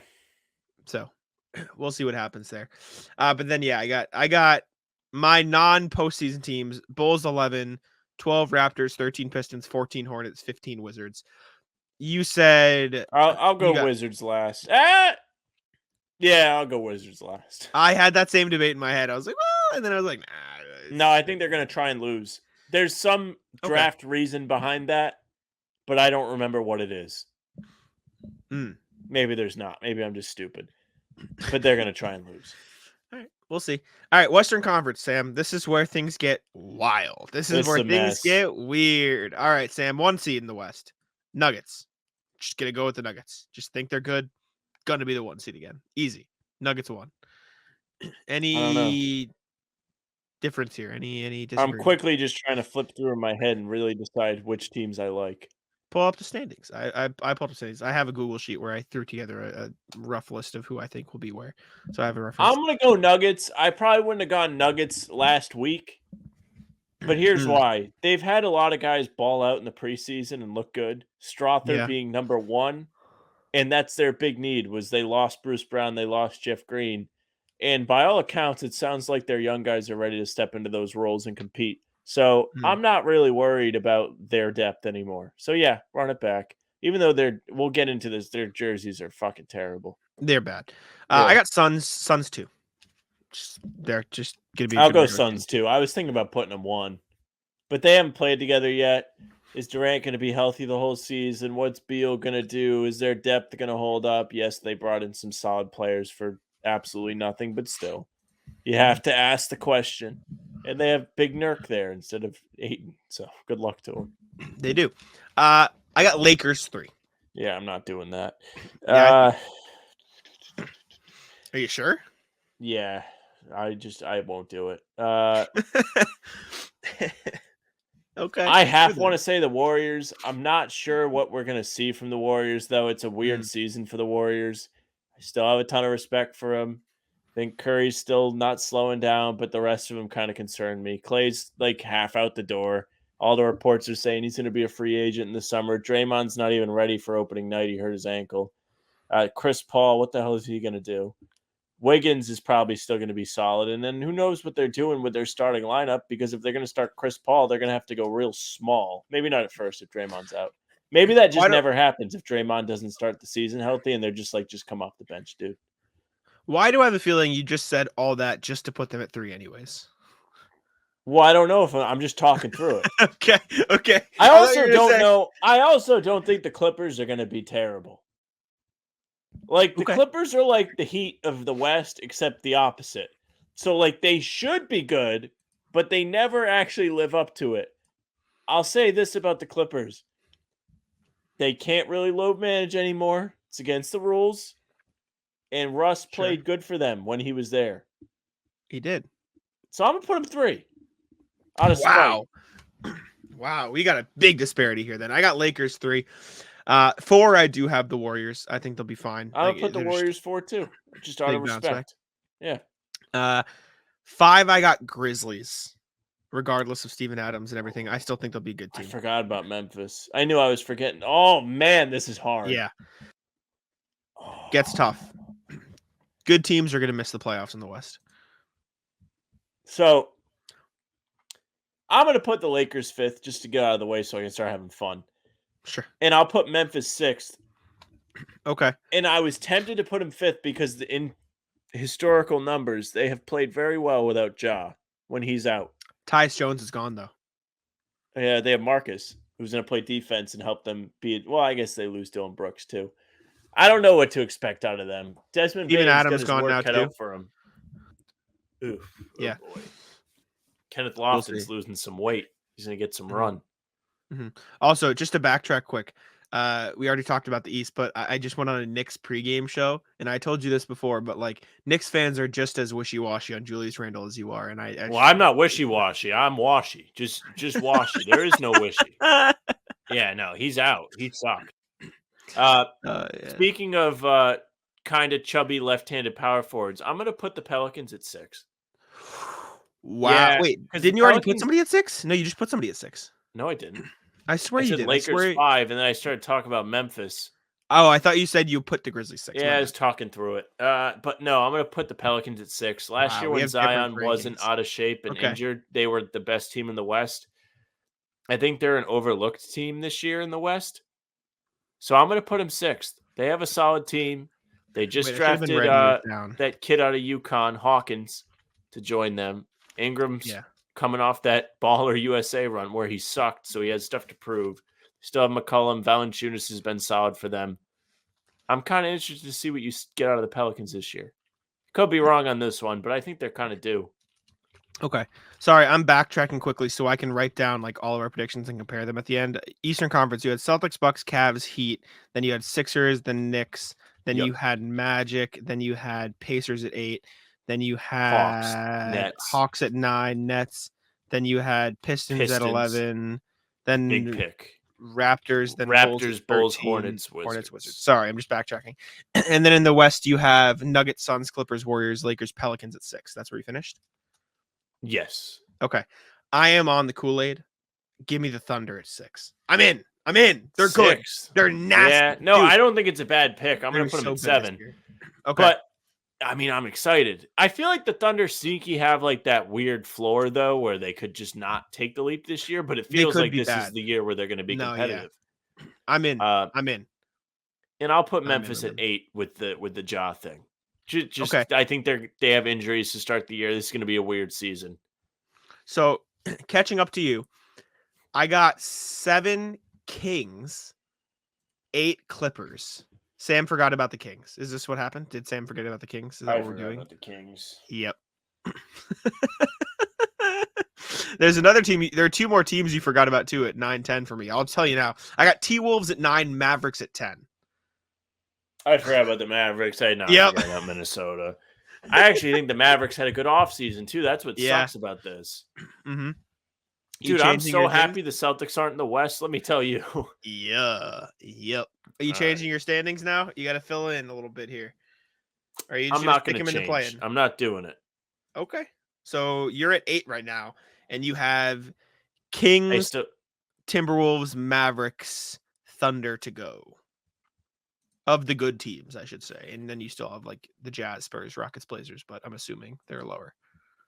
Or maybe the Jazz are in there. Jazz are fine. Like Jazz are going to be good this year. I think they'll be fine. I think they compete for the play-in, but dude, this season has me thinking like, damn, they need to make the playoffs top 16. Just overall, like get rid of the conferences. Oh, okay, yeah. Or just expand the league. get no, they need to expand the league real bad. All right. So I'm going to go. Yeah.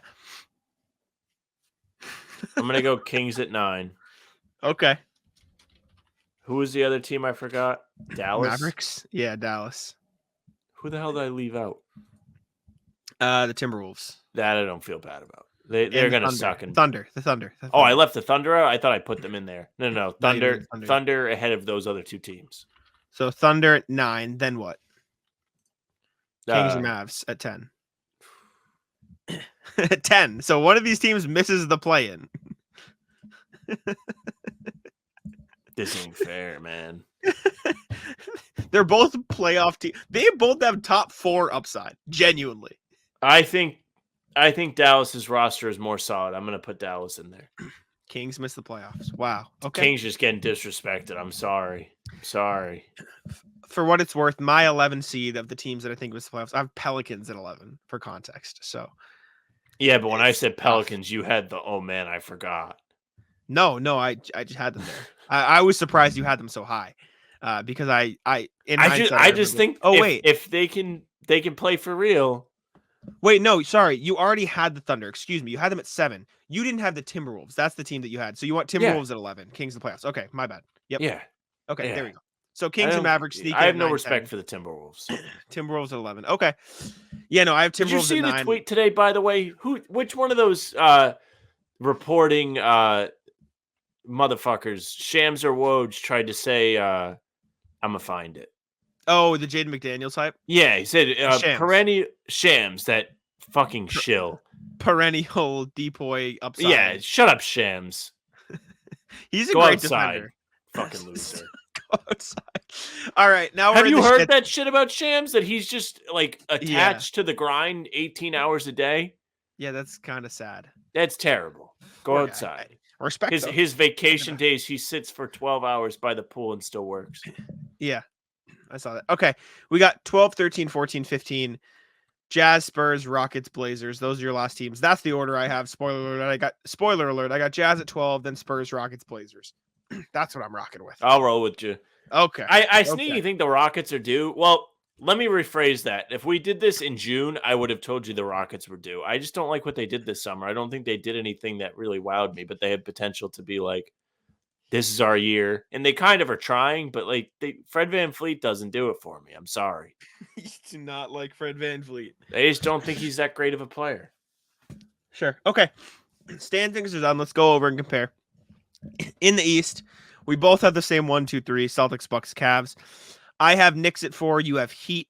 I have 76ers at 5. You also have Sixers at 5. And then I have Heat at 6. You have Knicks at 6. For what it's worth, they can finish anywhere. I think that top 6 is the top 6 in my opinion. For what it's worth, buddy, the fucking West. You can just put it in a I don't know, like the big like raffle machine. I was gonna say bingo. When you put the bingo, you could literally do that with the West. Mm-hmm. And then rest of the East, I have Hawks, Pacers, Nets, Magic as 7 to 10. You have Magic, Pacers, Hawks, Nets. And then I have Bulls, Raptors, Pistons, Hornets, Wizards to end. And you have Pistons, Raptors, Bulls, Hornets, Wizards. The East is like you can script the East effectively. Stuff can happen to like scramble it up, but like I think the playoff teams are the playoff teams and the shit teams are the shit teams of the East. That's just how it is. The West. Whew. There's like 12 teams that you could be like, well, maybe. We both have Nuggets, Suns. 3, 4, 5, 6. I have Lakers, Warriors, Grizzlies, Thunder to round out the playoff teams. 3, 4, 5, 6. You have Clippers, Warriors, Lakers, Pelicans. Play-in 7 through 10. I have Kings, Clippers, T-Wolves, Mavs. You have Thunder, Grizzlies, Mavericks, Kings. And then I have the Pelicans as my Pelicans, Jazz. And then you have Timberwolves, Jazz. And then we both have Spurs, Rockets, Blazers rounding it out. And those are our official predictions. We'll check back in after the season, maybe, if we remember. I'll title this too. I'll title this sheet NBA Standings Predictions 23. So we can check in next year. I'd love to see a Clippers-Lakers playoff series. We have never got one. Ever? Really? Never, ever. I don't ever. want it yet. I want it when the Clippers have their new stadium. That's when I want it. Oh, when they actually have to go somewhere? All right, yeah. Yeah. Wait, give it a year. Or maybe if Kawhi's still there. Anyways, okay. Next thing we have, and we'll try to go fast with this because this is already a long show. Reviewing all of the NBA contract extensions that happens today because holy shit, there were a lot of them. A lot of stuff came through today. Luckily, shout out to Keith Smith and shout out to Spot Track because we have literally all of them lined up for us right on this screen. I'm even going to share the screen. We're going to go through. We're going to each give like a sentence about what we think if we care enough. All right. Spurs signed Zach Collins, 2 years, $35 million. Good contract, Spurs. Wemby insurance. I like Zach. No, he's going to start with Wemby. He's starting at the center. Wemby's the 4. Okay. I like Zach Collins. Jeremy Sohan's the point guard, by the way. They're running a big lineup. Like Zach Collins. Good for you guys. Denny Avdia, 4 years, $55 million with Washington. Didn't really get this one. It's fine. He's a fine player. Did you see the memes of him arguing with Poole already, though? No. There was a pass where Poole like did his little dribble, shoot, and Denny was just there like, I'm open. And then they get to the bench, and Denny goes, I was open like twice, and Poole goes, nah, we're good, bro. We're good. That would make me so mad if I was Denny. It's no wonder that guy got punched in the face. Maybe he's getting punched in the face again. It's like our certain player we play with the ball. Aaron Nesmith, we talked about 3 years, 33. Good for him. The big one from today, Jaden McDaniels, 5 years, $131 million. Yeah, 5 years, $131 with $5 million in potential incentives. A lot of money. I don't hate the contract for McDaniels specifically, but my God, are the Wolves going to be an expensive team for mid? Yeah, like don't care. Unmoved by the Wolves. And Shams is a shill. Tough. Cole Anthony, 3 years, 39.1. Thought he could get traded, so this was weird to see. I didn't think it would happen, but Cole Anthony is a fine player. He's going to be like I feel like he could take on a Lou Will role for them. Sure, fine with it. Yeah. Josh Green with the Mavs, 3 years, 41. I'm big on Josh Green. I think you should start. Good. I think this is a good contract too. I'm kind of with you. Solid defender, good size, can shoot threes a little bit. Can pass. Yep. In Hawks, Onyeka Okongwu, 4 years, $62 million. He was a motherfucker in the playoffs. He's a good player. Offensive glass. This is Clint Capella. Get ready to learn trade machine, buddy. See you later. We'll see you. Smart for them because that's just a way to clear cap. Memphis should go get him. Go get Capella with Steve Adams out. And then the biggie, Giannis, 3 years, $177 million, player option in the final year. This extension begins in the 25-26 season and is subject to change based on cap alterations. Big boy contract for Giannis, a lot of money, but the only analysis, yeah, no shit. Good for them. Good job, Milwaukee. And Adobe stock has plummeted because all the Knicks fans can't do Photoshops of him anymore. Poor guys. Speaking of Adobe, speaking of jerseys, it is time for the official How About Them Celtics jerseys review. And luckily for us, Worldwide Wob compiled all the jerseys in a thread. So we can go right through. We'll grade them 1 to 10. We'll give some quick thoughts. And that'll be the jersey review. So Let's do it, Sam. You ready? I'm ready. I've been looking forward to this the most out of all of the segments we have today. Starting with the Atlanta Hawks. Wob ranked it 1.4 out of 10. Why? Like it does. Like this has nothing to do with the. Where Hawks. does the color come from? Yeah, I don't get it. They should literally just do the one with the hawk on it. Yeah, That's for they had that a year ago, except they had it in yellow. I want it in like I don't like the yellow. For context for audio listeners, this is just a black jersey with ATL and Times New Roman font in like its blue color though instead of light blue. Light blue. It's a good color. It just doesn't make sense for them. If this was the ATL was in white, and then instead of white and blue on the sides, it was the red and yellow, it would still be bad, but it would be like sensible. This just is stupid. Okay. I suppose. Next one is the Boston Celtics. Terrible. Wob ranked at 1.6 out of 10, said pea stained underwear. I don't actually hate it. I think this is a terrible photo. I think the jersey is white, not cream. I don't hate it. Somebody pointed out in their rankings, I think SB Nation did a ranking, and they said it was just the Bucks jersey. I think this is the back-to-back years of it just being a Bucks jersey. I think this will look better on the court. I don't hate it as much as a lot of people do. That said, it's still not good. This is the prime example of just leave me alone. Quit pumping out crap every year. Sure. Also, just give me the St. Patrick's Day jerseys. That's all I want. You want me to buy one? If you make St. Patrick's Day jerseys, Nike, I will buy one. Also, spoiler alert, I did text the legend Pete Rogers today, and I said, you should do a Mike Gorman jersey. And he said, I've been thinking about it. And so maybe we'll see something cool. Shout out to Pete. Next one, Nets jersey. This one sucks, dude. You know that I am more of a fan of the wacky one, so I don't actually hate this. It's just weird. Like, I don't get it. But I don't hate it. I think it's fine. They I also think it'll use be cool Ben on the Simmons' number. That's fucked up. True. Whatever. It's whatever. Hornets. I like this. What? It's boring. Yeah, I don't hate this. I don't like it. I like the little gold trim. Reminds me of the New Orleans Hornets. It's Not too to say similar. this is the team that it is, but it's too similar to the normal jerseys. It's stupid. Well, you know what? I like that. Nah, good. They should all be like that. No, I don't like it. Specifically the Celtics. Too boring. Too boring. Out. Bulls, this is bad. One more thing on the Charlotte thing is I'm out on them saying Buzz City, though. That's stupid. That's the only part I like. Yeah, bring back the clit jerseys. Yeah. Chicago, Wob said the pennies you get in elementary school gym class that you can smell down the hall. What did he say about the Charlotte one? Look out, it's the boys from Buzz City. Yeah, he knows it's stupid too. Yeah, out on this. This one's bad. I didn't see this thread yet, so I'm very excited. This is one of my favorite accounts. Mm-hmm. Mm-hmm. This is terrible. It's terrible. Cavs jersey also terrible. Terrible, just stupid. I don't get it. And he posted the video of the reveal, and they're all like, "What the hell is this?" Yeah. Why don't you do it? We're incredibly excited to announce this is something. Here it comes. Here it comes. That's garbage. That's garbage. Yeah, this is bad. I will say the trim, it doesn't save it, but at least makes it a bit more interesting, but it's just weird. I don't like it. I'm a fan of fun trim. Yeah, that's why I said it. Like it makes it a little more like, oh, maybe it looks better. Like on the one court. of the old Christmas jerseys, but they just didn't do a good job with it. The more I look at it, the more I don't despise it. It's just weird. I don't like the crooked numbers. It's not the worst. Yeah, the crooked numbers are out. Wob doesn't hate this Mavs jersey. Says 6.6 like last year. Well, if it's actually black, it's not as bad. Yeah, gray jerseys suck. I don't know. This is just it's harmless, is what it is. Right? Like it's not actively terrible, which is the bar. Yeah, sure. Here we go. It's time. This is the worst jersey of the bunch. The Denver Nuggets. I get it. I'm not a fucking idiot.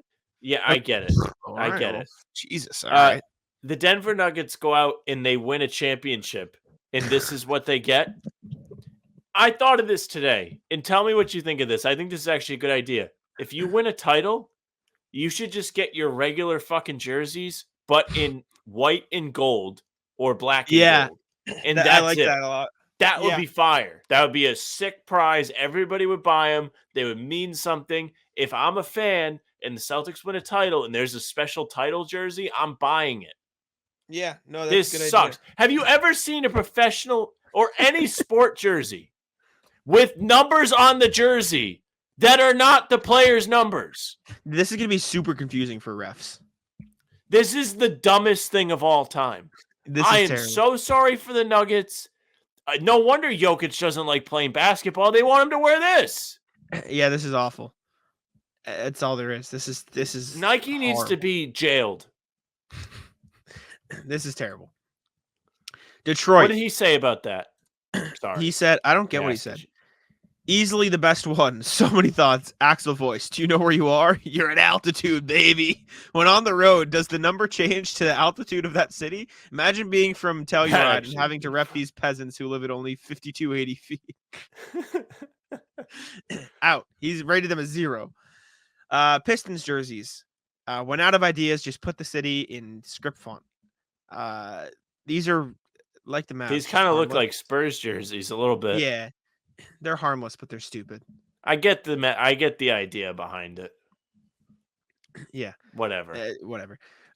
Warriors. He said, I know at least one NBA exec saw this and asked Nike, did the printing machine malfunction or is it written like that on purpose? Yeah. If this was just San Francisco, like normal across the chest, this would be a cool jersey. Like I would like it. Like they got the bridge thing on the side that the Celtics should do with the Zachem bridge. Rogers. Yeah. I don't like the line below the number though. That's like why? Like it I thought that was just a watermark.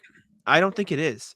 That's stupid. It looks like you just left the fucking the jersey printing machine made a mistake. Yeah. Also, not for nothing, the bottom part of the bridge there, it's going to be tucked in. No one's. Yeah, you're not going to see it. You're not going to see it. These are fun. Like they're not the worst though. They're just weird. The font is weird. Like why? At least it's like the colors are simple. H-Town, someone who went to the University of Houston snuck this through the approval process and lied about not being a homer every step of the way. I actually don't hate these jerseys. I like this one. This is my favorite so far, I think. Yeah. They we haven't been describing for audio listeners. I'm so sorry. They say H-Town on the front. YouTube today. Yeah, go watch them. I'm sorry. There's going to be timestamps. Just skip it. Yeah, they say H-Town on the front. Or don't skip. Whoa. Watch it again. No. If you're on audio and you don't want to, just come to YouTube or skip it. Don't. Oh yeah. That or pull them all up in front of you. Yeah. Do the work. Do the work for us. These jerseys, I actually do like these jerseys. I think they're good. Houston, good jerseys. Pacers. If Dan Gilbert owned the Pacers instead of the Cavs and LeBron just left for Miami, these might be the worst ones. These might be the worst. Denver has the worst jersey. Okay. This is terrible though. This is Indy written in like marker font. This is the Dallas Mavericks jersey from a few years ago. Yes. Just version for the Pacers. Rick Carlisle must have really fucking liked them. He was in. These are bad. These are terrible. This is the lowest rating so far, minus 1.2 out of 10. At first, these were rejected, but then someone replaced the top of the eye with a Nike basketball and said, fuck yes. These are the John Wall Wizards jerseys from his rookie year. Yeah, these are terrible. These Clippers jerseys. Look at the fucking stupid ass basketballs they put over the thing at the bottom too. This is so lame. They should have did baby blue, like the old They'd ones. still be bad. They'd still be bad. They'd be better. They'd be better. Yes. These are terrible. These are awful though. Terrible. Clippers the worst. Hate it. Lakers jerseys. Is that supposed to be the Hollywood sign? Why is the hen all the way up there? I actually don't hate these jerseys. I think the font is awkward, but I don't hate like the concept. Like these are okay. None of these. I haven't seen a single one of these jerseys that I was like, oh yeah, they needed to make that. I like the H-Town one. That's the only one I like. I do like the H-Town one. I think they're cool. Sure. I'll give you that. That's the closest. I'm not saying it's perfect, but yep. Okay. Sure. Memphis, hold my phone to the screen to read the QR code. I fucking hate this jersey. I think it's so dumb. I don't care for it. That's stupid. Out. Sorry, I had to cough and Sam didn't say anything. That was awkward. Oh, I didn't hear you coughing. I was locked in on the jersey. No, you're good. These are terrible. These are awful. But not as bad as the worst one yet. Negative 1.5. We were so close to the Sam Bankman-Fried wearing one of these in a sex tape league. These are the worst jersey. Heat culture, horrible. Did you see the shorts? These ones might beat the Denver ones, and I really, really despise the Denver ones. Did you see the shorts? No. They make it worse somehow. They make it worse? Are they red? Yes. No, but they just look as corny as you could possibly make it. Just a giant. Oh, those are big bad. logo. Right? It looks like they look like scrimmage shorts. No. It's just plain black with a giant white Miami. Can I Heat change logo on my the leg. standings? These are the worst. These are the worst. Can I change my standings predictions? Oh. These are horrible. These are wow. Yeah. They can't keep getting away with this every year, trotting out these piece of crap jerseys just for please buy them. Listen, I think quit buying the jerseys. I think and do your part. If you go to the Celtics game this year and you see somebody with one of these jerseys, beat the shit out of them. Any of them. The Heat culture one? No. Like the Celtics ones, like any except for the Houston ones so far. We're condoning violence. We're inciting a riot. No. Whoa. I think Heat culture is just as corny as the next person. But you could have done something cool with it. This is not it. Right? Yeah. This is lazy. This is one bad. guy design one for every single team. Yeah. And even then, Pete Rogers will do a better job. That's terrible. Milwaukee jerseys. I don't hate these as much as some of the others. They're fine. Somebody said Minnesota instead. Yeah, these actually would be great Timberwolves jerseys. Mm-hmm. That's a great point. Agree. I don't hate these though. They're whatever, but they're just weird. Yeah, fine. Next one is Minnesota. This is the one. Oh shit. This one came out. I have to scroll again. This one came out way earlier in the summer. It's like the Lakes jerseys. I should really like these. They say land of the lakes or land of something lakes. On the tag that no one's land of 10,000 lakes. No, it says it up the side. You see it on the on the side. Yeah, it's just really faint. It says land of 10,000 lakes or something. I actually kind of like these jerseys. They're clean. I don't know if I like gradient jerseys. Well, it's not gradient. It's like water. You know what I'm saying? Like swirled around. They're better. They're better than the rest. At least they got creative. I don't hate these. I think these are gonna look good on the court. I'll put it that way. Sure. New Orleans jerseys. I thought the writer's strike ended.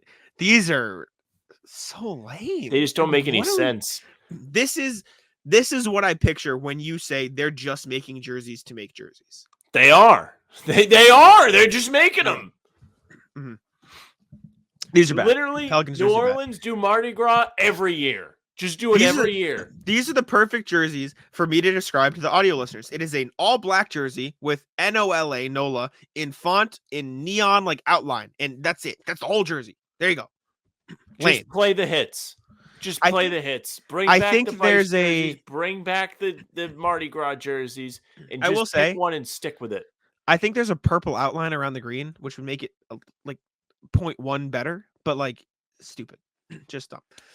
Now, this next one, oh my God, my mouse is glitching out. Sorry. This next one, they were so close to having they were actually close. Solid jersey. Like, you got pins. The Knicks jersey. If the terrible drop shadow was instead just white lettering with an orange outline, this is like maybe one of the best jerseys on here. Except they fucked it up, and this looks so stupid, dude. That drop shot, that's horrendous. It's so bad. So bad. The shorts look awesome. Yeah. This was about to be the winner. They did what we've been saying. They took an old jersey and made it cool, and then they fucked it. These are bad. Shame on the Knicks. They can't get anything right. This, Julius Randle, anything. Oklahoma City jerseys. Shay's caption is going to be hilarious. I don't hate the concept, but this is just kind of weird. They took this. OKC across the front, and then they took a bunch of like Thunder patches and images and made them like fade in the background. I don't hate it. I think it's cool, but like it's just odd. This is one where I don't hate this one. Not bad. The colors are simple enough. Yep. Works. Next one, Orlando. Yeah, these I are like cool. this. I fuck with these. It's just Orlando with the A as a star. Simple. These were actually ranked really low in SB Nation's rankings, like last, and I don't get it. Like I think really cool. They first? I don't even remember. Kings. Yeah, they were up there. I like these jerseys though. I think they're cool. I like them too. I would buy one of these. I wish it was a brighter blue. I wish it wasn't as dark, but I think it's black. no, that's a navy blue. Oh, then it's kind of bad. Yeah, it's a navy blue. I don't hate them though; they're fine. Philly jerseys. It is your birthday. I don't get the joke, but it's City of Brotherly Love. Again, you have like as much as you can shit on Philly. Like you have a cool tagline you can play with, and they haven't gotten it right yet. Like this is it's terrible. It's The best alternate Philly ever had, they had two. They had the simple one with the bell on the front, and they had nothing else. And they had the one with all the stars around the number and nothing else. Do that. Those were awesome. Yeah. I agree. Just that Ben Franklin logo they have, just slap that on the front. Yeah, dude, just run put it out. Ben Franklin, put the number where his bald spot is. Yeah. Nah, these are bad. Yeah, you fucked it. You have a cool thing and you fucked it. I know you dislike other sports. Another idea they don't use, just fucking like take the colorway of another sport or like do something like do a Red Sox font or do like Eagles font. You know what I'm saying though? That's better than some of the shit they churn out. You want the Sixers to wear green? You think they'd like that? My bad. Yeah, you're right. It's on me. But Pittsburgh could do it because they're all yellow and something. Like if the color doesn't have a permits. team. I'm just gonna go fuck myself. All right, Phoenix Suns jerseys. El Valley. These are weird. There's too much going on. I think it's too. I think these ones you gotta go to the review. I think in this picture they don't look very good, but I think on the court you might have something. I don't know yet. Wob wrote, one of the only franchises who actually created something new and cool with the original The Valley unis, but because the NBA needs something new and a product to sell, they fixed something that wasn't broken, and this is what happens. A Home Alone movie without Macaulay Culkin. Facts. Great take. True. He's absolutely right. Trailblazers, it's just another Rip City version. I don't hate this. It's like the I like they this, have but in it the Rip feels City. incomplete. How so? There's no trim. It is there. Oh yeah, not on the neck and the arms. I was gonna say there's a line down the side with the checkerboard. Yeah. Okay. Yeah. I wish it was red trim. You're right. Yeah. Okay. Yeah, or the two lines, white on the outside, red on the inside. I'll back it. I'll back it. These aren't terrible. Almost there. Kings, throwback to the Royals time. This is isn't the terrible. winner. Don't hate it. Yeah, these are all right. I'm not as in. I don't like vertical stuff on jersey. I think it's lame, but this is I don't typically like it, but I think actually, oddly enough, I think the Celtics could pull it off. But I think this looks cool. They took what the Bulls thought they were doing and made it good. The Bulls should have just did this with the Chicago colors. The light blue, the red. Maybe the Kings beat them to it, and then the Bulls were like, shit, we gotta do something. Change it up. Next one, Spurs. I don't actually hate these. Like they're weird, but like they're different. They're terrible. Yeah, I think the San Antonio reminds me of Toy Story. The San Antonio font fits what they're doing. Spurs. Wob said from Fiesta to this ...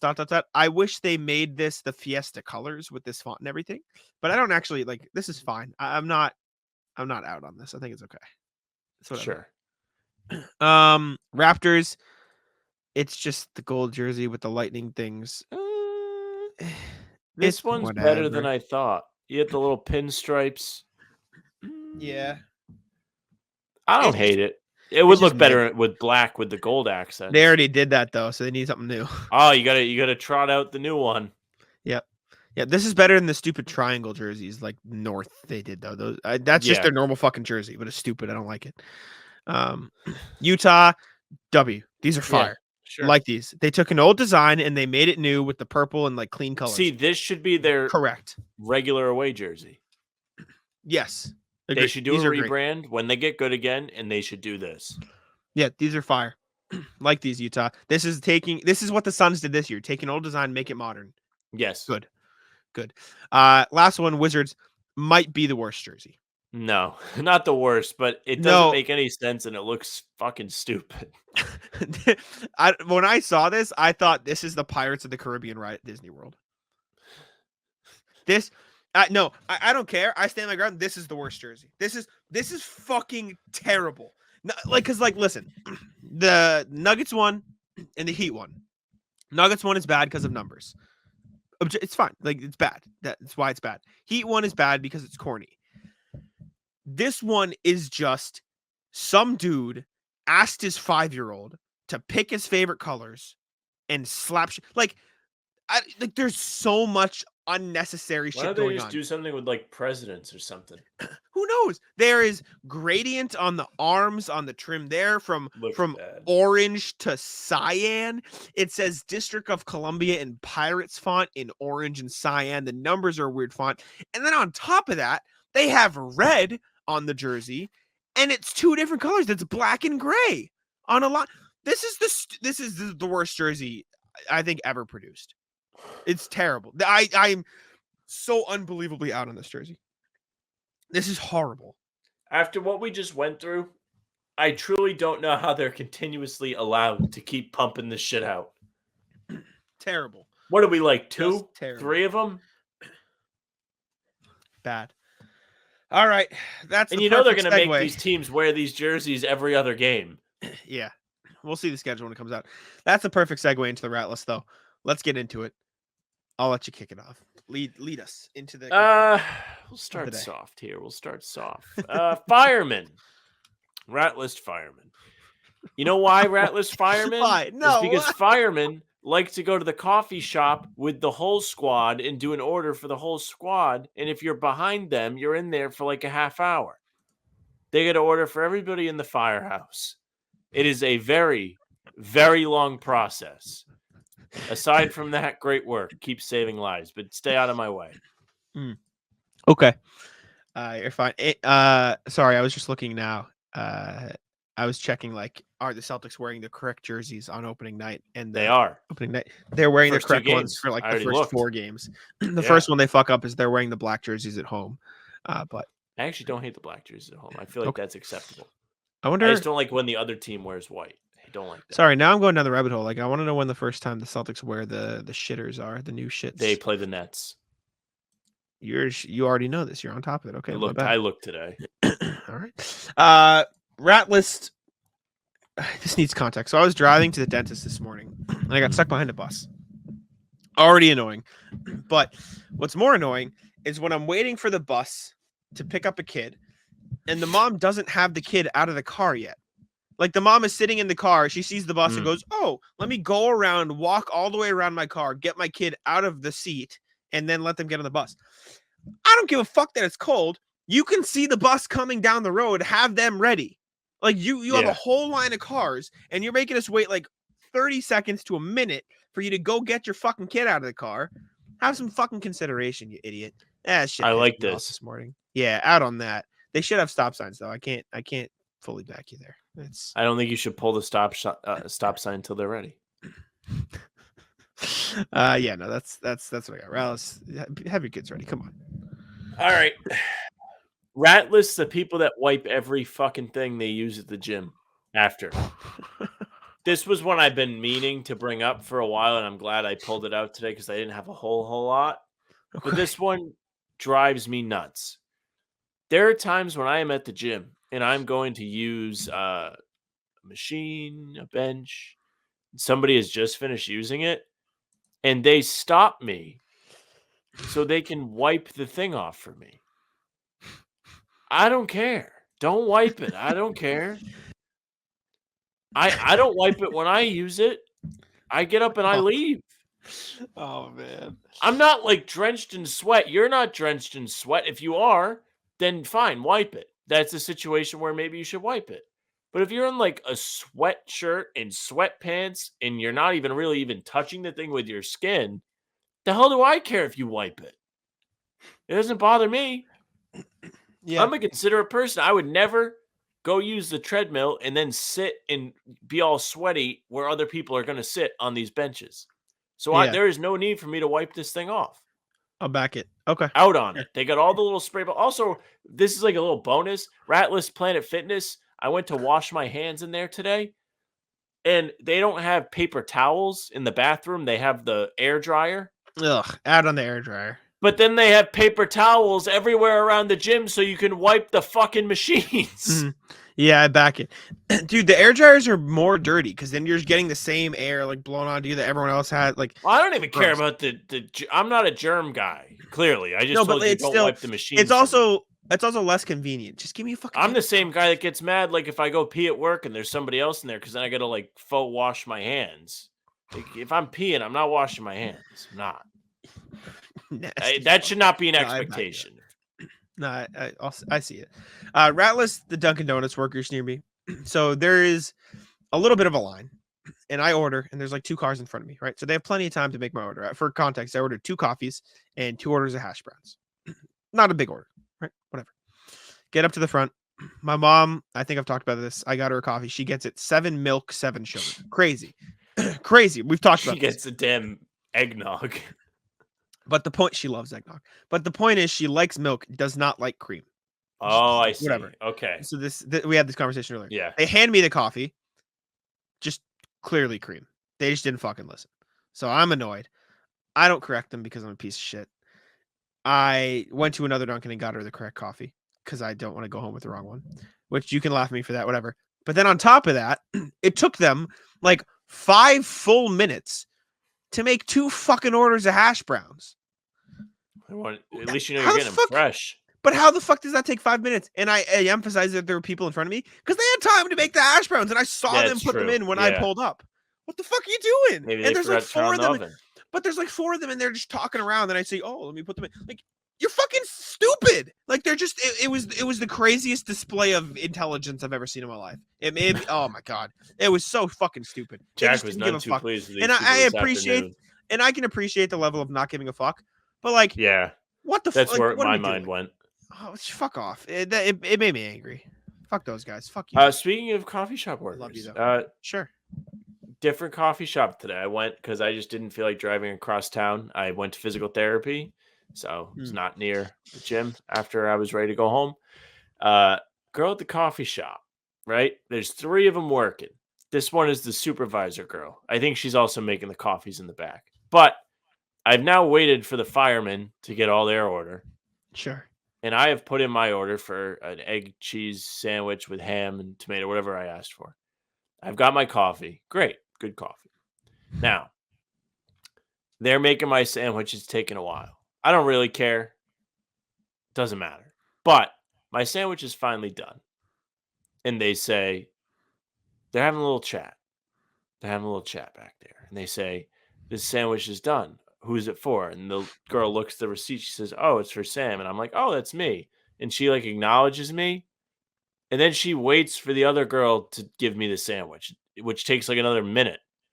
Like, just give me the sandwich. Did she not have it in her hand? Or did she? She literally put it down next to the receipt instead of just giving it to me.